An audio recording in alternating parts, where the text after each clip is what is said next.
اعوذ باللہ من الشیطان الرجیم بسم اللہ الرحمن الرحیم۔ السلام علیکم ناظرین۔ اسلام کی اصطلاح میں صدقہ اس عطیے کو کہتے ہیں جو سچے دل اور خالص نیت کے ساتھ محض اللہ کی خوشنودی کے لیے دیا جائے، جس میں کوئی ریاکاری نہ ہو، کسی پر احسان نہ جتلایا جائے، دینے والا صرف اس لیے دے کہ وہ اپنے رب کے لیے عبودیت کا سچا جذبہ رکھتا ہے۔ یہ لفظ صدق سے ماخوذ ہے، اس لیے صداقت عین اس کی حقیقت میں شامل ہے۔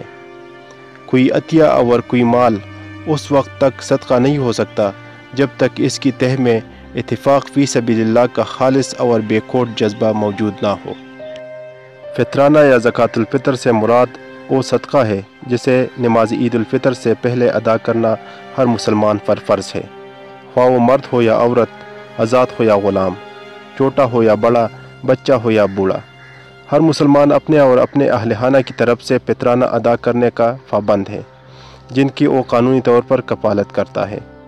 حضرت عبداللہ بن عباس رضی اللہ تعالیٰ عنہ بیان کرتے ہیں کہ رسول اللہ صلی اللہ علیہ وآلہ وسلم نے روزہ دار کو لغو اور بیہودہ اقوال و افعال کے اثرات سے جو روزے کے دوران میں سرزد ہو جاتے ہیں پاک کرنے اور عید کے دن مساکین کو کھانا مہیا کرنے کے لیے زکوٰۃ الفطر یعنی فطرانہ فرض قرار دی۔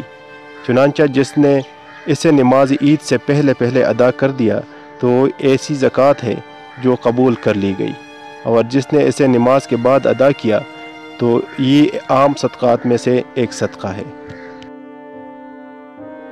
معزز ناظرین، اللہ تعالیٰ سے دعا ہے کہ ہمیں دین اسلام کو سمجھنے، ان پر عمل پیرا ہونے اور دوسروں تک پہنچانے کی توفیق عطا فرمائے۔ آمین۔ جزاک اللہ خیرہ۔